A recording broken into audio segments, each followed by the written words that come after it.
शौनकादि ऋषि कहने लगे कि महाराज ये परीक्षित कौन है, यह परीक्षित कौन है, हम जानना चाहते हैं परीक्षित कौन है। तो यहाँ से महाभारत की कथा प्रारंभ होती है। यथा वृधे कौरव संजयानां वीरेष्वतो वीरगतिं गतेषु प्रकोदर वृद्धगता विमर्श भग्नोरुदण्डी धृतराष्ट्रपुत्रे। क्या हुआ? यथा वृदे कौरव संजयानम, जब महाभारत का युद्ध हुआ, एक साइड कौरव थे और एक पक्ष में पांडव थे,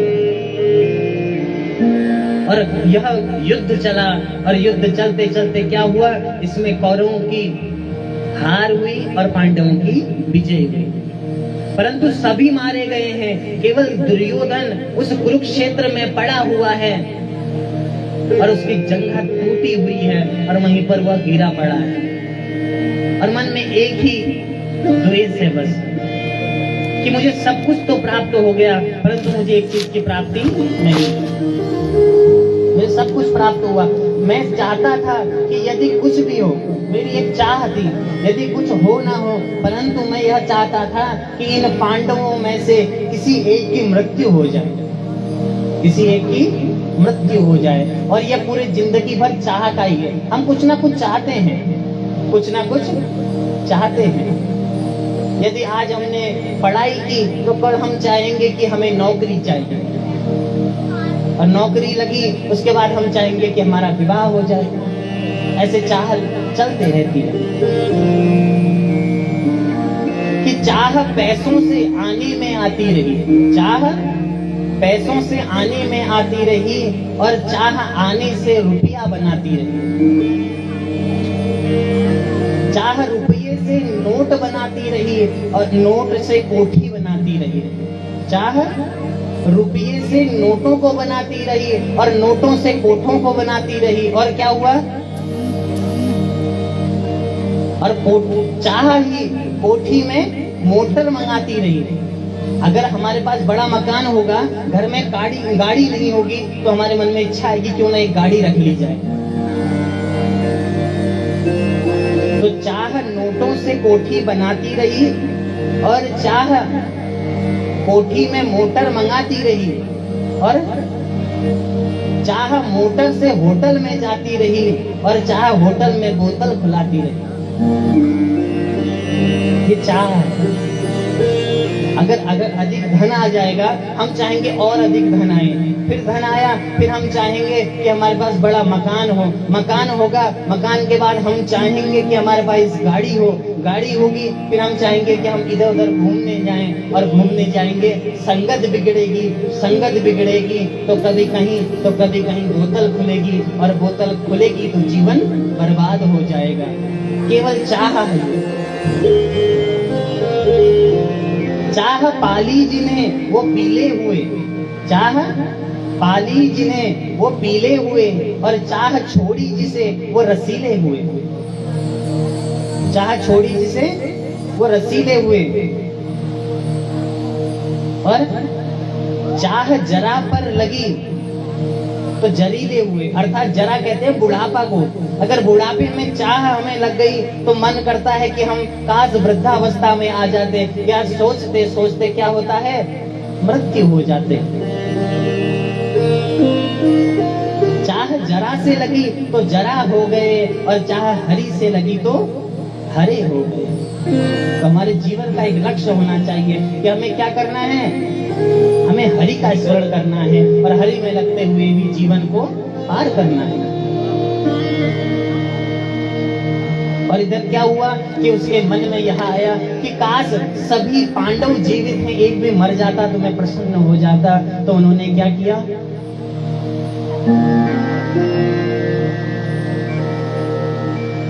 आज उनके मध्य अश्वत्थामा आया, और अश्वत्थामा बोलने लगा कि अरे मित्र, तेरी यह दशा देखकर मुझे बड़ा बुरा लग रहा है। मैंने कहा था मुझे मंत्री बना लेता तो तेरा ऐसा कभी नहीं होता। फिर भी तू मेरा मित्र है और मित्र के लिए मेरा कर्तव्य है कि मुझे कुछ करना चाहिए। मित्र के लिए मेरा कर्तव्य है कि मुझे करना चाहिए। तो बोल तुझे क्या चाहिए? तो दुर्योधन कहता है कि हम 100 भाई थे, एक भी नहीं बचे, और पांडव 5 भाई थे, एक भी नहीं मरे। तो एक काम करो, उन 5 में से किसी एक का सर मुझे लाकर दे दो। एक को भी मार दोगे तो मैं हंसते हंसते जीवन त्याग दूंगा।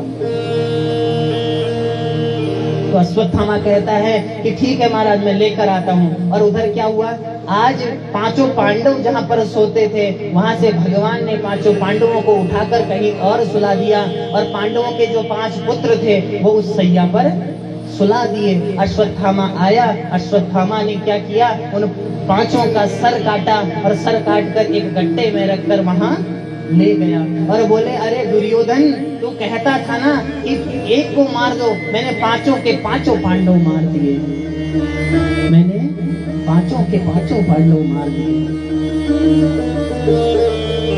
बोले अच्छा। और जैसे ही दुर्योधन ने देखा तो तत्क्षण ही दुर्योधन रोने लगा। वो कहने लगा, अरे अश्वत्थामा, मेरे जीवन में मेरी मृत्यु हो गई, मेरे सभी सदस्यों की मृत्यु हो गई, केवल यह 5 बालक ही बचे थे जो हमें मृत्यु के बाद हमें तर्पण कर जल देने के लिए बचे थे, हमारी चिता को अग्नि देने के लिए बचे थे, और उन 5 को भी तूने मार दिया। इन 5 को भी तूने मार दिया। और यह देखते देखते तत्क्षण ही दुर्योधन तत्क्षण ही वहां पर मृत्यु को प्राप्त हो गया। और उधर जैसे ही माता कुंती को पता लगा कि मेरे 5 जो पुत्र हैं उन पुत्रों की मृत्यु हो गई, तो माता कुंती विलाप करने लगी, रोने लगी, कहती है कि मेरे 5 के 5 पुत्र मार दिए हैं। अरे माता को सर्वाधिक यदि कुछ प्रिय होता है तो उनकी संतान होती है, और उस संतान को यदि कोई मार दे तो माता के लिए उससे बड़ा दुख संसार का कोई दुख नहीं हो सकता। बोलो राधे राधे। इससे बड़ा दुख संसार का कोई दुख नहीं हो सकता। और क्या हुआ, जैसे ही माता ने यह देखा और अर्जुन को भी क्रोध आया। बोले कि जिसने भी यह दुष्कर्म किया है, जिसने भी हमारे पुत्रों को मारा है, उन्हें हम छोड़ेंगे नहीं। और पता लगा कि अश्वत्थामा ने यह किया है।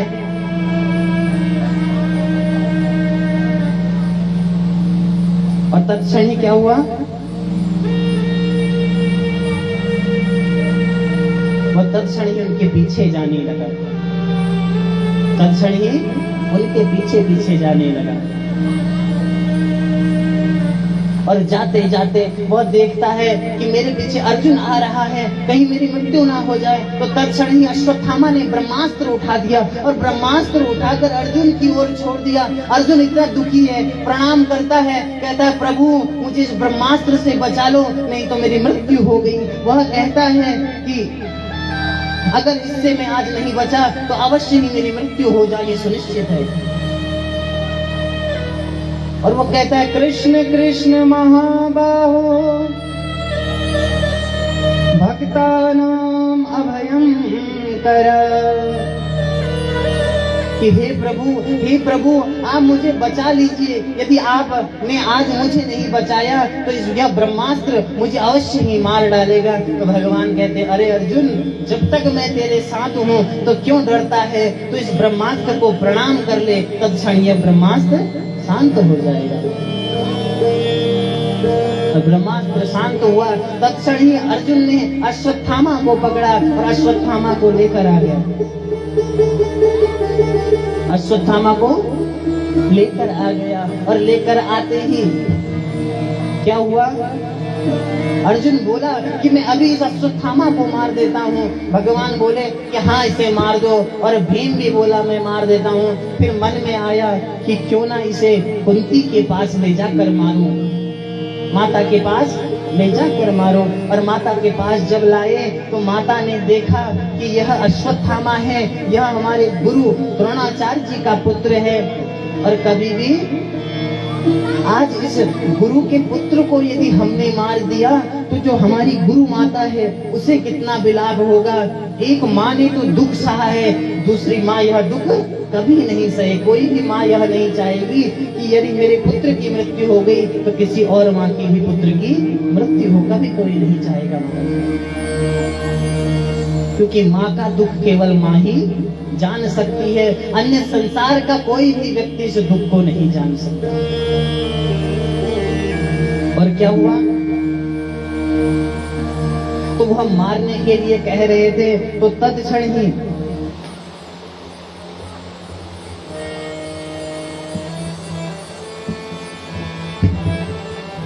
ही क्या हुआ, वो मारने के लिए उद्यत ही हुए तो द्रौपदी बोल पड़ी, मुच्यताम मुच्यतामेष ब्राह्मणो नितरां गुरु, कि रुक जाओ, इस अश्वत्थामा को मत मारो, ये कोई और नहीं, यह हमारा गुरु पुत्र है। यदि इसे मार दोगे तो हमारी गुरु माता के मन में क्या दुख होगा, हमारी गुरु माता को कितना कष्ट होगा। तो भगवान कहते हैं, अरे अर्जुन, मैंने तुझसे कहा था उसी समय इसे मार देता तो बाद में यह बात नहीं आती। बोले अब क्या करें?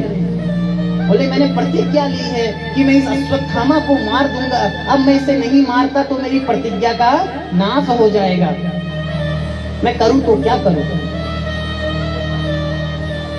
तो तत्क्षण ही भगवान श्री कृष्ण बोले कि ब्रह्म बंधुर्न हंतव्य आतताई बधार्हण,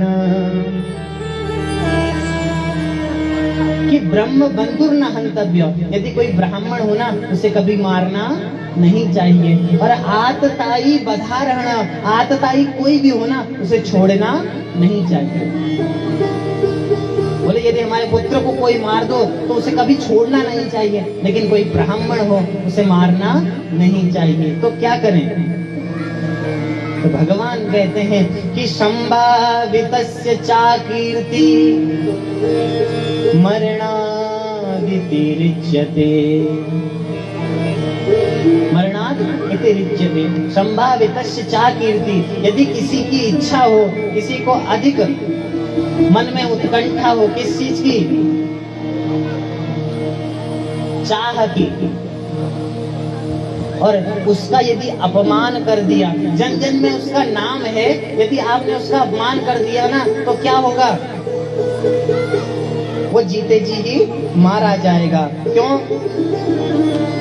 कि जो ऐसा व्यक्ति होता है ना, वह व्यक्ति क्या होता है, उसका जन जन में सम्मान होता है। और यदि किसी प्रतिष्ठित व्यक्ति का आप समाज के बीच में अपमान कर दो ना तो उसका अपमान ही उसकी मृत्यु के समान होता है, उसका अपमान ही उसकी मृत्यु के समान होता है। तो एक काम करो, जीवित ही इसके बाल मुड़वा कर और इसके जितने भी सर, इसके बाल निकाल दो, और जो भी मुंह है इसके मुंह में कालीन बुतवा कर इसे भरे बाजार में छोड़ दो, और यही इसकी मृत्यु है। क्यों? क्योंकि संभावितस्य चाकीर्ति मरणादिति रिच्यते, किसी प्रतिष्ठित व्यक्ति का आप अपमान कर दें भरी सभा में तो जीते जी वह व्यक्ति मर जाता है।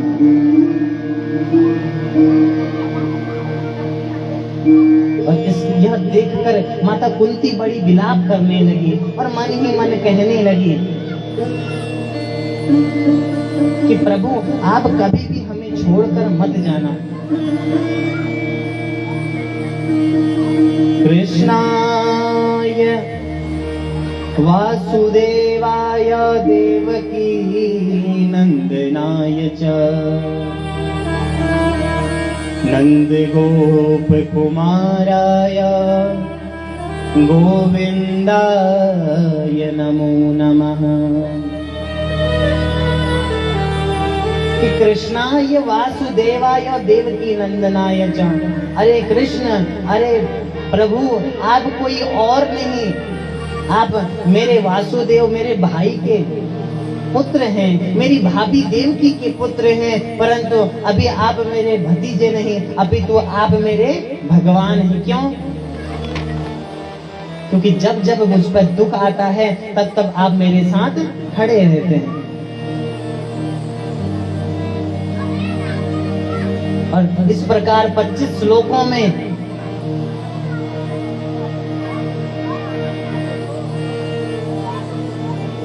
माता कुंती ने स्तुति की। और उधर क्या हुआ, द्रौपदी के 5 पुत्र तो मारे गए, द्रौपदी के 5 पुत्र मारे गए, परंतु क्या हुआ, माता स्तुति कर रही थी। अब अंतिम बचा था कौन, इनके वंश में उत्तरा का, अभिमन्यु की जो पत्नी थी वह गर्भवती थी और उसके गर्भ में एक बालक था, वह बालक ही केवल बचा हुआ था महाराज, वह बालक बचा हुआ था। और क्या हुआ, आज जब उस अश्वत्थामा का अपमान हुआ, उस अश्वत्थामा ने फिर से ब्रह्मास्त्र चला दिया कि उत्तरा के गर्भ में जो वह बालक है उस बालक की मृत्यु हो जाए, और इस उद्देश्य से उसने वह ब्रह्मास्त्र चलाया। परंतु भगवान कहते हैं ना, जाको राखे साइया मार सके ना कोई, जिसकी रक्षा स्वयं भगवान करते हैं, संसार का कोई व्यक्ति उसे क्या मार सकेगा, संसार का कोई व्यक्ति उसे क्या मार सकेगा महाराज।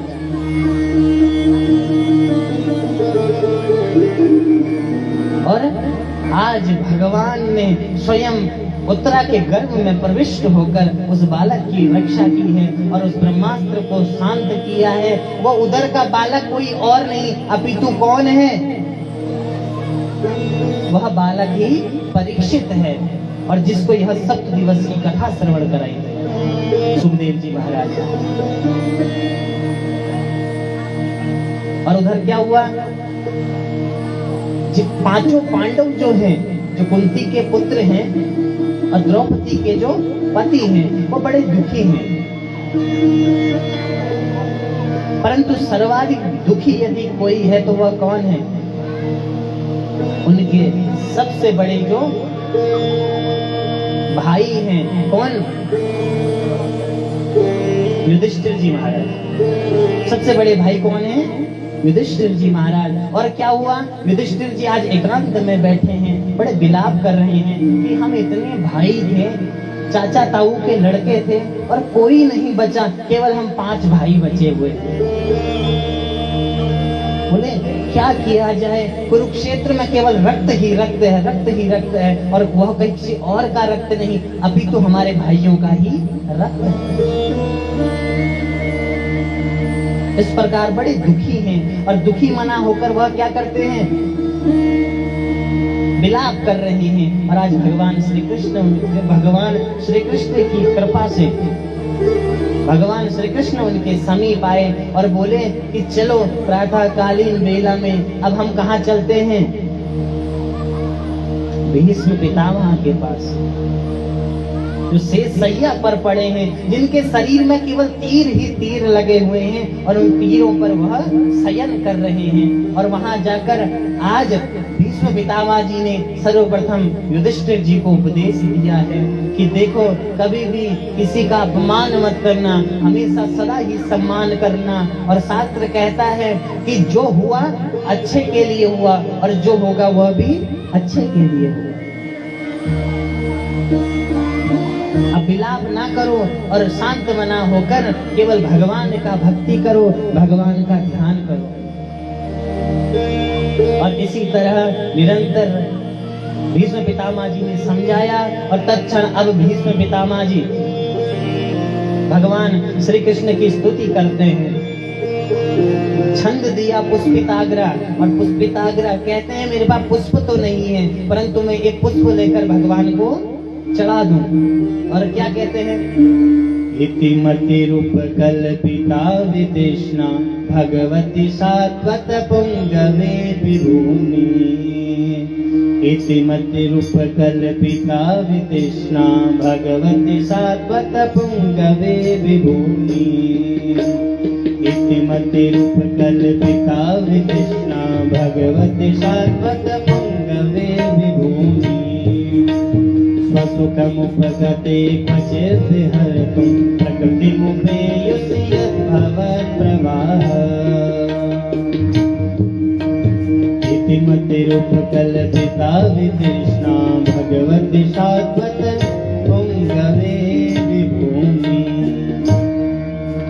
इति मति रूप कल्पिता विश्लेषणा। तो भगवान की स्तुति करते हैं और कहते हैं कि मेरी एक कन्या है, उस कन्या को आप ग्रहण कर लीजिए, आप अपने पास रख लीजिए। बोले अच्छा, बोले आपकी कन्या सदा चले आ रहा है कि ब्रह्मचर्य केवल भीष्म पितामह का है, भीष्म पितामह जी ने कभी विवाह नहीं किया, तो उनकी कन्या कहाँ से हो गई? तो वह कहते हैं कि मेरी कन्या कोई और नहीं, इति मति, मति मतलब मेरी बुद्धि ही, मेरी क्या है? कन्या है। और इस मति का आप ग्रहण कर लीजिए, इस मति के आप पति बन जाइए, और पति बनकर क्या कीजिए? इसके साथ रति कीजिए और जीवन भर आगे इस मति को अपना दास बना लीजिए। महाराज इस प्रकार सोच रहे हैं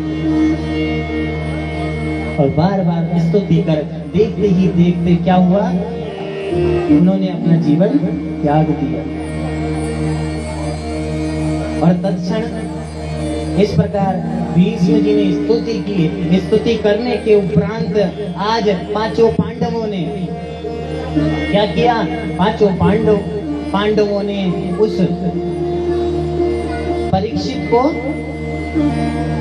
बुलाया और परीक्षित से कहा, देखो परीक्षित, यह जीवन आपको मिला है, जीवन में सदा सम्मान करना, किसी का अपमान मत करना, और यदि कोई शत्रु भी क्यों ना हो, यदि शरण में आ जाए तो उसे छोड़ देना, कभी उसको मारना मत। और यदि किसी के पास अस्त्र ना हो तो कभी भी उस पर अस्त्र से वार नहीं करना। क्यों? क्योंकि कभी भी जिसके पास अस्त्र नहीं होता उस पर वार नहीं करना चाहिए। और इस प्रकार समझाकर आज पांचों पांडव उत्तर दिशा की ओर चले लगे, साथ में द्रौपदी लेकर सभी लोग धीरे धीरे चलकर अंत में वैकुंठ लोक को चले गए। बोलो राधा कृष्ण भगवान की। अब परीक्षित को राजगद्दी मिल गई और परीक्षित ही राजगद्दी संभालने लगे। और क्या हुआ?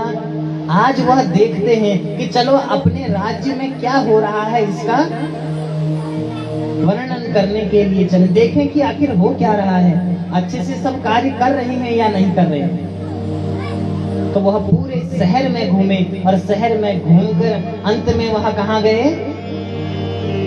शहर के समीप ही गए, जहाँ पर देखा कि एक गाय खड़ी है और उसके पास में एक छोटा बछड़ा है जिसके तीनों पैर काट दिए हैं, केवल एक पैर पर वह बछड़ा खड़ा है। और एक व्यक्ति है जो उसके चौथे पैर को भी काटने के लिए उद्यत हो गया। यह देखकर ही परीक्षित को क्रोध आ गया और कहता है, अरे दुष्ट, तू कौन है? क्यों इसके पैर काट रहा है? क्यों इसके पैर काट रहा है? और क्या हुआ? तत्क्षण ही वह जो कलयुग था, वह पुरुष कोई और नहीं अपितु कौन था? वह कलयुग था। कलयुग ही संसार के जो इस पृथ्वी के इस धर्म के जो चार स्तंभ हैं, चारों स्तंभों में तीन स्तंभों को काट चुका है, केवल एक स्तंभ बचा है भक्ति, और न जाने वह भी कब कट जाएगी। बोलो राधे राधे। और जिस दिन भक्ति कट गई, धर्म रूपी वह पैर कट गया, उस दिन संसार का नाश हो जाएगा। तत्क्षण ही परीक्षित बोले, अरे दुष्ट, तू कौन है? वह बोला, मैं कोई और नहीं अपितु कलयुग हूँ। बोले, अरे दुष्ट, तू मेरी सभा में रहकर ऐसा कर्म कर रहा है, मेरे इस नगर में रहकर, मेरे राज्य में रहकर तू ऐसा कर्म कर रहा है, तुझे तनिक भी लज्जा नहीं आती? और कहता है, निकल जा मेरे इस राज्य से, मेरी इस धरा से बाहर निकल जा। तो कलयुग तत्क्षण ही वहां पर हाथ पसारता है और कहता है कि महाराज, मैं यहाँ से छोड़कर कहाँ जाऊं? अरे कोई दुष्ट व्यक्ति भी हो, वो कितना भी दुष्ट क्यों ना हो, उसे त्याग थोड़े दिया जाता है। आप मुझे कुछ स्थान दे दीजिए, मैं वहां चले जाकर वहीं रहूंगा, कभी भी नहीं आऊंगा। तो तत्क्षण ही परीक्षित ने कुछ स्थान उन्हें दे दिए। तो वह कहते हैं, द्यूतम पानः स्त्रियः सूनम यत्र धर्म चतुर्विधम।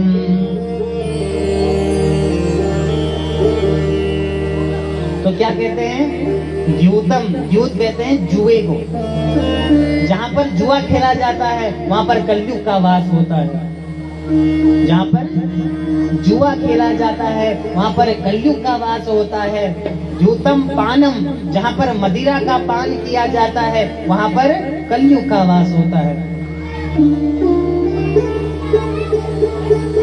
स्त्रियः सोनम, जहां पर स्त्री का पराई स्त्री के साथ गमन होता है, वैश्यालय इत्यादि क्षेत्रों में, वहां पर भी कलयुग का वास होता है। बोले कि आपने यह स्थान दे दिए, परंतु कोई भी स्थान अच्छा नहीं दिया।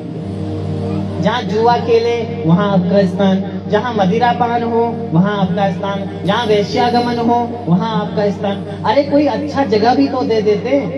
घर में यदि 3 कमरे खराब भी हों तो एक ड्राइंग रूम होता है जिसको हमेशा सजाकर रखते हैं। बोलो राधे राधे। तो एक अच्छी जगह भी दे दीजिए। तो तत्क्षणी परीक्षित ने बोला कि सोनम, कि स्वर्ण में भी तुम्हारा वास होगा। बोले सोने में? तो तत्क्षण ही वहां पर 88,000 शौनकादि ऋषि बोल पड़े कि महाराज सोने में तो भगवान का वास है, क्योंकि भगवान स्वयं गीता में कहते हैं कि धातोस्मि कांचन, धातुओं में मैं सोना हूं। और आप कहते हैं कि सोने में कलयुग का वास है। ऐसा क्यों कह रहे हैं महाराज? तो बोले कि अधर्म के द्वारा, उसके बाद कहा तत्र अधर्मस् चतुर्विधः, कि अधर्म के द्वारा जो ये कर्म किए जाएंगे वहां पर किसका वास होगा? कलयुग का वास होगा। यदि चोरी कर कर आप किसी का धन अपने पास रखते हैं तो वहां पर किसका वास होगा? वहां पर कलयुग का वास होगा महाराज। इस प्रकार बताया तो परीक्षित भी चला गया। परंतु वह जो परीक्षित था ना, परीक्षित की सभा में एक मुकुट था। वह मुकुट किसका था? जरासंध का था। और भीम उस जरासंध को मारकर छल पूर्वक उस मुकुट को अपने कोषागार में रखा हुआ था। आज परीक्षित जी ने उस मुकुट को अपने सर में धारण किया और स्वयं परीक्षित ने कहा था छल पूर्वक जो सोना होगा उसमें भी तेरा वास होगा। तो तत्क्षणी वह कलयुग उसके सर पर आकर बैठ गया। बोलो राधे राधे। अब कलयुग जब सर पर आकर बैठा तो फिर क्या हुआ? तो आज परीक्षित जी वन को चले गए। वन में जाकर शिकार करने के लिए गए। शिकार करने लगे। शिकार करने के बाद जब उन्हें प्यास लगने लगी तो पास के ही समीप एक संत का आश्रम था और संत के आश्रम में जाकर कहने लगे। वहाँ श्रमिक मुनि रहते थे और श्रमिक मुनि ध्यान पर बैठे हुए थे। तो उन्होंने कहा कि हे महाराज मुझे जल पीना है, आप मुझे जल पिला दीजिए। परंतु श्रमिक मुनि जो थे वह घोर तप कर रहे थे, उनकी निद्रा नहीं खुली, वह तप से नहीं उठे। तो तत्क्षण ही क्या हुआ? परीक्षित के सर पर कलयुग का वास था। तो परीक्षित को लगा कि यह झूठ कर रहे हैं, झूठ बोल रहे हैं कि मन में मुझे जल पिलाने की इच्छा नहीं है, इसलिए इन्होंने आंखें बंद की हैं। तो तत्क्षण यहाँ पर मरा हुआ सर्प पड़ा था। सर्प उठाया, सर्प को गले में डाल दिया और गले में डालकर छोड़कर चले गए। श्रमिक मुनि के पुत्र है श्रृंगी ऋषि। उन्होंने जब सुना कि मेरे पिता तप कर रहे थे, उनके गले में क्या डाला? मरा हुआ सर्प डाला। तो तत्क्षण ही क्या हुआ? श्रृंगी ने श्राप दे दिया कि इस सर्प का ही जो पूर्वज है तक्षक के द्वारा 7 दिन के मध्य में क्या होगा? इस परीक्षित की मृत्यु हो जाएगी। इतना ही कहा और जब पिताजी के पास आए तो बोले पिताजी आपके साथ परीक्षित ने अपमान किया है आपका, और सर्प उठाकर दूर फेंका। बोले प्रभु, बोले पिताजी मुझे क्रोध आ गया और मैंने उस परीक्षित को श्राप भी दे दिया है, आप चिंता ना करें। बोले आपने श्राप क्यों दिया? वह हमारे राजा हैं, वह कुछ भी कर सकते हैं। राजा जो करे वह सब अच्छे के लिए करते हैं, वह अच्छे के लिए करते हैं। वह अपने बारे में ना सोचकर अपितु सबके बारे में सोचते हैं और तूने यह अपमान कर दिया। तो उन्होंने अपने एक शिष्य गौरवर्ण को भेजा और कहा कि जाओ परीक्षित को बताना कि मेरे पुत्र ने तुम्हें श्राप दिया है और 7 दिवस के मध्य तुम्हारी मृत्यु हो जाएगी, तो अपनी मृत्यु का साधन तुम स्वयं खोजो। और अब क्या हुआ? परीक्षित को जब यह पता लगा तो परीक्षित बड़े विलाप करने लगे। और परीक्षित के पुत्र हैं जिनका नाम है जन्मेजय। क्या नाम है? जन्मेजय। जन्मेजय को आसन पर बैठाया, राजगद्दी पर बैठाया और तत्क्षण ही वहां से चल पड़े और किसी संत की तलाश में गए हैं कि कोई संत मुझे मिलेंगे तो संत क्या करेंगे? मुझे इसका उपाय बताएंगे। और वह चल पड़े और चलते हुए कई ऋषि मिले, कई संत मिले। संतों से पूछने लगे कि महाराज क्या करें, मेरी 7 दिवस के मध्य में मृत्यु हो जाएगी, मृत्यु का कोई साधन बताइए जिससे मेरी मृत्यु टल जाए। तो तत्क्षण ही क्या हुआ? वहां पास से ही सुखदेव जी आने लगे और जैसे ही देखा तो तत्क्षण ही सब प्रसन्न हो गए। क्यों? क्योंकि सुखदेव जी जहां आते हैं वहां मुक्ति अवश्य मिल जाती है और सभी प्रसन्न हैं। सुखदेव जी को व्यासपीठ पर बैठाया, उनसे पूजन किया। बोले महाराज मेरी 7 दिवस में मृत्यु हो जाएगी और मृत्यु के लिए मुझे क्या करना चाहिए? मृत्यु तो मेरी सुनिश्चित है, परंतु मृत्यु का फल मुझे क्या प्राप्त होगा? मुझे कोई उपाय अवश्य बता दीजिए महाराज। तो तत्क्षण ही क्या हुआ? अब भगवान सुखदेव जी उन्हें कथा सुनाने लगे और कहते हैं सभी भक्त गाने लगे। क्यों? कि हरि की कथा जो सुनाए उसको बारंबार प्रणाम करना चाहिए, बारंबार उसका स्मरण करना चाहिए, क्योंकि हरि की कथा हमें सुनाई जा रही है। हरि की कथा हर जगह सुनने को नहीं मिलती। तो सभी बारंबार प्रणाम करते हैं और बारंबार नमस्कार करते हुए गाते हैं क्या? हरि की कथा सुनाने वाले, हरि की कथा सुनाने वाले, हरि का नाम बताने वाले, हरि का नाम बताने वाले, तुमको बारम प्रणाम, तुमको बारम प्रणाम, तुमको लाखों प्रणाम, तुमको लाखों प्रणाम। हरि की कथा सुनाने वाले, गोविंद कथा सुनाने वाले, हरि का नाम बताने वाले, प्रभु का नाम बताने वाले, तुमको लाखों प्रणाम, तुमको लाखों प्रणाम। तुमको लाखों प्रणाम, तुमको लाखों प्रणाम। बोलो संत भगवान की।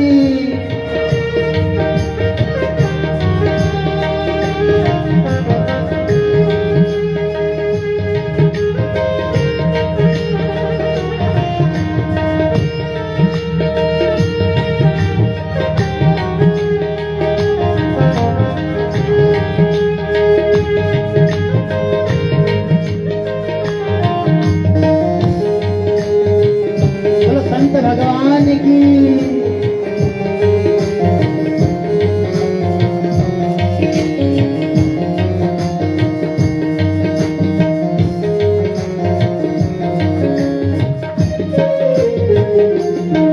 हम भूल रहे थे वन में, पल को बैठे थे तन में। हम भूल रहे थे वन में, पल को बैठे थे मन में। हम भूल रहे थे वन में, पल को बैठे थे तन में। हम भूल रहे थे वन में, पल को बैठे थे तन में। प्रभु की राह बताने वाले, प्रभु की राह बताने वाले, प्रभु की राह बताने वाले, प्रभु की राह बताने वाले। तुमको लाखों हरि को लाखों प्रणाम, तुमको लाखों प्रणाम, तुमको लाखों प्रणाम। हरि की कथा सुनाने वाले, हरि की कथा सुनाने वाले, गोविंद कथा सुनाने वाले, गोविंद कथा सुनाने वाले। तुमको लाखों प्रणाम, तुमको लाखों प्रणाम, तुमको लाखों प्रणाम, तुमको लाखों प्रणाम। बोलो संत भगवान की।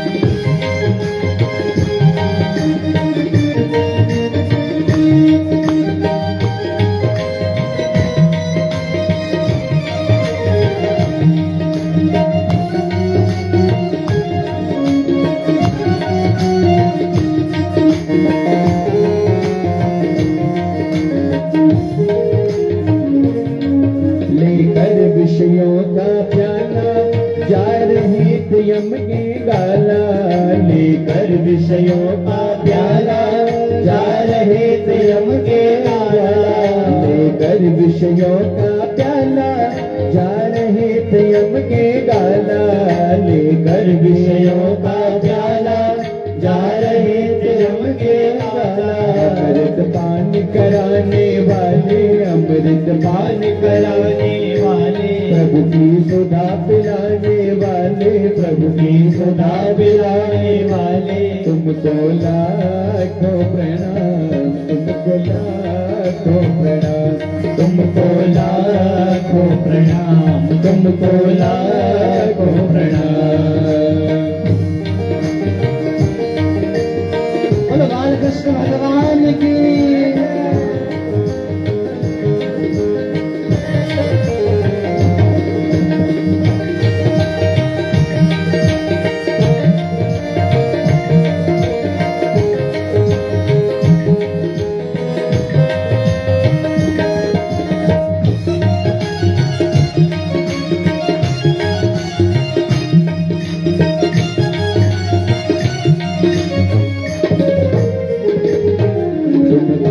घट अंतर्यामी हम पतित और अभिमानी, तुम घट घट अंतर्यामी हम पतित और अभिमानी, तुम घट घट अंतर्यामी हम पतित और अभिमानी, तुम घट घट अंतर्यामी हम पतित और अभिमानी। प्रभु का दर्श कराने वाले, प्रभु का दर्श कराने वाले, हरि का दर्श कराने वाले, हरि का दर्श कराने वाले, तुमको लाखों प्रणाम, तुमको लाखों प्रणाम, तुमको लाखों प्रणाम, तुमको लाखों प्रणाम। हरि की कथा सुनाने वाले, हरि की कथा सुनाने वाले, गोविंद कथा तुमको लाखों प्रणाम, तुमको लाखों प्रणाम, तुमको लाखों प्रणाम, तुमको लाखों प्रणाम, तुमको लाखों प्रणाम, तुमको लाखों प्रणाम। बोलो सुखदेव जी महाराज की जय। अब सुखदेव जी परीक्षित जी को कथा श्रवण कराने लगे और सर्वप्रथम वह कहते हैं कि कथा सुनने से पूर्व 4 चीजों का विशेष ध्यान रखना चाहिए। जितस्सानो जितस्वासो, जितासानो जितस्वासो, जितसंगो जितेंद्रिय। कि सर्वप्रथम क्या करना है? जितस्सानो, सबसे पहले आसन को जीतना है। आसन पर बैठने के लिए ऐसा तब करना है कि आसन पर बैठने का आपका नियम हो जाए। जितासनो अर्थात आसन में आप बैठने लग जाएं और घंटों घंटों आप एक आसन पर बैठ सकें। जितासनो जितस्वासो, और श्वास को रोकने की आप पर कला आ जानी चाहिए। जित संगो, संग का विशेष ध्यान। देखिए जो छोटे छोटे बालक होते हैं ना, उनके बिगड़ने का जो प्रमुख साधन है वह है उनका संग। कहते हैं ना संगत की रंगत। अगर संगत अच्छी हो तो अच्छे फल, और संगत बुरी हो तो बुरी फल। फिर बुरे संगत में कभी मदिरा भक्षण करने लगता है, कभी मांस भक्षण करने लगता है, कभी दुष्कर्म करने लगता है। इसलिए सर्वप्रथम क्या करना चाहिए? संग को भी जीतना चाहिए। जितासनो जित श्वासो जित संगो जितेंद्रिय, और अपने इंद्रियों को जीतना चाहिए। इंद्रियों को कैसे? बोले आपकी 5 ज्ञानेंद्रियां हैं, 5 कर्मेंद्रियां हैं और एक मन है, इनको मिलाकर आपकी 11 इंद्रियां हैं। इन ज्ञानेंद्रियों को आपको जीतना पड़ेगा। यदि आपको भूख लगती है, आपकी जिह्वा कहती है, ज्ञानेंद्रिय है, वह कहती है कि मुझे रस की प्राप्ति करनी है, अभी भोजन चाहिए। अगर आप उसी समय भोजन करने के लिए तड़पने लगते हैं तो समझो आपने अपनी इंद्रियों पर अपना संयम नहीं रखा है। और यदि आप चल रहे हैं, चलते चलते आपको कहीं पर गाना बजाना लग रहा है, आप सोचते हैं कि चलो वहां चला जाए, वहां जाकर थोड़ा नाचा जाए, थोड़ा झूमा जाए, यह करके हम चल देते हैं, तो आपके इंद्रियों पर आपका संयम नहीं है। और आप बाजार गए, बाजार में जाकर आपको कोई वस्त्र पसंद आ गए, बोलो राधे राधे। माताएं होती है ना, जैसे बाजार चली गई तो बाजार जाकर क्या होता है, कोई साड़ी पसंद आ गई, और साड़ी बाजार में पसंद आए ना आए, लेकिन आजकल टीवियों में सीरियल आते हैं और सीरियल में जो साड़ियां पहन कर देखते हैं, बोलते हैं मुझे भी ऐसी ही साड़ी चाहिए, बोलो राधे राधे। तो यदि आपका खुद पर संयम है तो आपको जब जो चीज की आवश्यकता हो केवल तभी ही ले। ऐसा नहीं कि अभी कोई चीज दिखी उसे ले लिया, कल कोई और चीज दिखी उसे ले लिया। यदि आप ऐसा करते हैं तो आपके इंद्रियों पर आपका संयम नहीं है। और यदि इन 4 चीजों को आपने जीत लिया तो उसके बाद क्या होगा, आप कथा सुनने के अधिकारी बन जाएंगे। और सुखदेव जी कथा सुनाने लगे कि 7 दिवस में तेरी मृत्यु है और 7 दिवस तक यह कथा चलेगी। 7वें दिन वह तक्षक आएगा और तक्षक तुझे डस लेगा, डस कर तेरी मृत्यु हो जाएगी। परंतु कथा सुनाने लगे और यह सुनकर भी परीक्षित को दुख नहीं है। क्यों? क्योंकि परीक्षित को पता है कि आज से 7 दिवस के मध्य में मेरी मृत्यु हो जाएगी और हमें पता नहीं कि हमारी मृत्यु कब होगी। किसी को पता है किसकी मृत्यु कब है? किसी को पता नहीं। केवल परीक्षित ही एक ऐसे हैं जिन्हें पता है 7 दिवस के मध्य में मेरी मृत्यु हो जाएगी। और सत्य है कि हमारे जीवन में केवल 7 ही दिन है। एक सप्ताह होता है ना, सोम मंगल बुध बृहस्पति शुक्र शनि, इन सब से मिलकर एक सप्ताह बनता है। तो इन सप्ताह में क्या होता है, केवल जिंदगी में हमारे पास 7 ही दिन हैं। इन 7 दिन में से या सोमवार या मंगल या बुध किसी ना किसी दिन ही हमारी मृत्यु होगी, अन्य दिन कोई नहीं आएगा। बोलो राधे राधे। तो क्या हुआ, अब परीक्षित कथा श्रवण करने लगे, सुनने लगे। उसके बाद वह कहते हैं कि यही, इसके बाद भगवान ने एक बार विदुर जी के घर में जाकर, विदुर जी के घर में रहे थे और उधर क्या हुआ कि विदुरानी जी के वहां गए। विदुर जी इतने खुश थे कि आज मेरे प्रभु आने वाले हैं, तो वह बाहर जाने लगे कि चलो एक काम करते हैं, हम कुछ ले आते हैं। तब तक भगवान पहुंच गए और भगवान पहुंचे तो तत्क्षण ही क्या हुआ, विदुरानी जी वहां बैठी हैं, केले लाई हैं, केलों के छिलकों से केले को फेंक देती हैं और क्या करती हैं, छिलके भगवान को खिलाने लगती हैं। छिलके भगवान को खिलाती हैं और भगवान बड़े प्रेम से उन्हें पाते हैं। क्यों? क्योंकि भगवान को कुछ नहीं चाहिए। भगवान को ना आपका धन चाहिए, ना आपकी जमीन चाहिए, ना आपका सोना चाहिए, ना आपके अन्य और वस्तुएं चाहिए, परंतु भगवान को आपके अंदर भक्ति रूपी जो भाव है वह भाव भगवान को चाहिए, वह भाव भगवान को चाहिए और कुछ भी भगवान को नहीं चाहिए। भगवान स्वयं कहते हैं कि भाव का भूखा हूं मैं और भाव ही एक सार है, भाव से जो मुझे भजे उसका भव से बेड़ा पार है।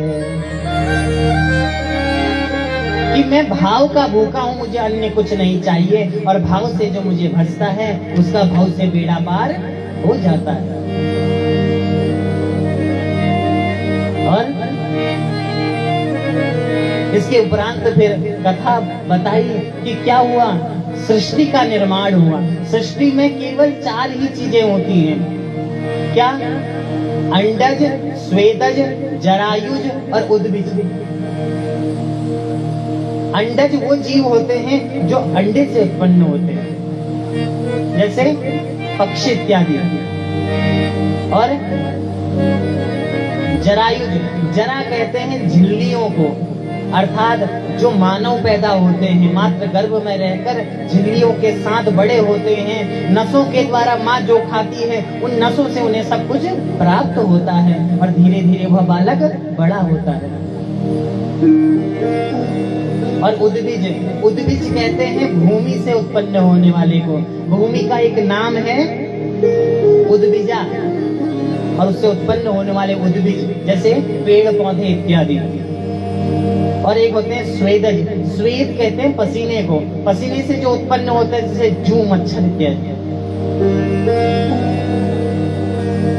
इस प्रकार सृष्टि का वर्णन बताया। और सृष्टि के वर्णन के उपरांत जब प्रलय हुआ उस समय भगवान ने सर्वप्रथम, ब्रह्मा जी ने नारद जी को उत्पन्न किया, नारद सर्वप्रथम सनत कुमारों को उत्पन्न किया, सनत कुमार के बाद भगवान ब्रह्मा जी को छींक आई और उन छींक से 12 भगवान का अवतार हो गया। बोलो 12 भगवान की। अब आप जानते हैं 12 कौन है? 12 कोई और नहीं अपितु भगवान विष्णु का एक स्वरूप है, जो स्वरूप सुअर का स्वरूप है।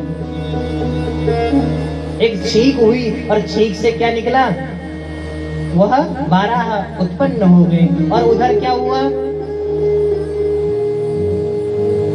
भगवान के 2 पार्षद हैं, जय और विजय। जय और विजय एक दिन क्या हुआ, भगवान के धाम को बैठे थे, भगवान के द्वारपाल बने हुए थे, तो सनत कुमार आए और सनत कुमार जाने लगे तो जय और विजय कहने लगे कि प्रभु का आदेश है कि कोई भी अंदर नहीं जाएगा। जब बार बार जय विजय ने रोका तो तत्क्षण ही सनत कुमारों ने श्राप दे दिया कि जाओ तुम 3 जन्मों तक दैत्य बन जाओगे, 3 जन्मों तक दैत्य बन जाओगे। और फिर वह एक जन्म में हिरण्यकश्यप बने, एक जन्म में रावण और कुंभकर्ण बने, और एक में कंस और दंतवक्र बने। अब क्या हुआ कि हिरण्यकश्यपु और हिरण्यकश्यपु को मारने के लिए भगवान का वामन अवतार आया। अब क्या हुआ, पृथ्वी को लेकर हिरण्यकश्यपु क्या करने लगा, पृथ्वी में संसार को डुबोने लगा और कहने लगा कि मुझे किसी से लड़ने की बड़ी उत्कंठा हो रही है, मुझे लड़ने का बड़ा मन हो रहा है, मैं क्या करूं। यह देखते ही देखते नारद जी ने, वह 12 भगवान आए और 12 भगवान हिरण्यकश्यपु से लड़े और हिरण्याक्ष को मारकर तत्क्षण ही हिरण्याक्ष को तार दिया। बोलो 12 भगवान की। और इसके उपरांत अब कथा आती है भगवान के परम जो भक्त हैं श्री करदम जी महाराज। करदम जी महाराज,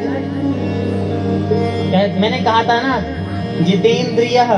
जितेंद्रियों पर आपका संयम होना चाहिए। करह दमः इति करदमः, कर कहते हैं इंद्रियों को, और इंद्रियों का जिन्होंने दमन किया है, ऐसे करदम जी महाराज तप करते हैं, कई समय तक तप किया, परंतु एक दिन क्या हुआ, उन्होंने देखा कि जल में मछली और वह आपस में संभोग कर रही हैं। वह देखकर मन में उत्कंठा हुई कि क्यों ना मुझे विवाह कर लेना चाहिए। कई जन्मों तक तप किया और तप करने के बाद मन में इच्छा हुई कि मुझे विवाह कर लेना चाहिए। यह सोचने लगे। अब आज तक तप कर रहे थे कि मुझे भगवत प्राप्ति हो, अब तप कर रहे हैं कि मैं तप करूंगा तो भगवान आएंगे, और भगवान आएंगे तो भगवान से कहेंगे प्रभु मेरा विवाह करवा दो, राधे राधे। विवाह कराने की इच्छा के लिए तप कर रहे हैं और कई समय तक तप किया। तप का ऐसा प्रभाव हुआ कि तत्क्षण ही भगवान पास आ गए। पास आकर जैसे ही भगवान ने कहा अरे भक्त करदम अपनी आंखें खोलो, जैसे ही आंखें खोली तत्क्षण ही भगवान को देखा, और भगवान को देखकर सब भूल गए कि मुझे विवाह भी करना है। अब कहते हैं कि मैंने यह क्यों सोचा होगा, अब मैं भगवान से कैसे कहूं कि आप मेरा विवाह कर दीजिए। एक समय ऐसा था पहले का, जब क्या होता था, विवाह करने के लिए बच्चे नहीं कहते थे कि मेरा विवाह कर दो, अभी तो घर वाले कहते थे, बोलो राधे राधे। परंतु अब कौन कहते हैं, बच्चे कहते हैं अब बड़े हो गए, हमारा विवाह का समय हो गया, विवाह भी कर दो। कौन कहते हैं, बच्चे स्वयं कहते हैं। पहले का समय था कि केवल अपने पति के दर्शन भी कब होते थे, जब विवाह हो जाता था। और आज कहीं पर कुंडली गई नहीं, सबसे पहले कहते हैं फोटो भेजो तब जाकर हम आगे बात करेंगे, बोलो राधे राधे, नहीं तो आगे बात नहीं होगी। परंतु करदम जी कहते हैं कि जब से आपको देखा है तब से मेरे विवाह करने की इच्छा नहीं, आप मुझ पर कृपा कीजिए और मुझे सदा ही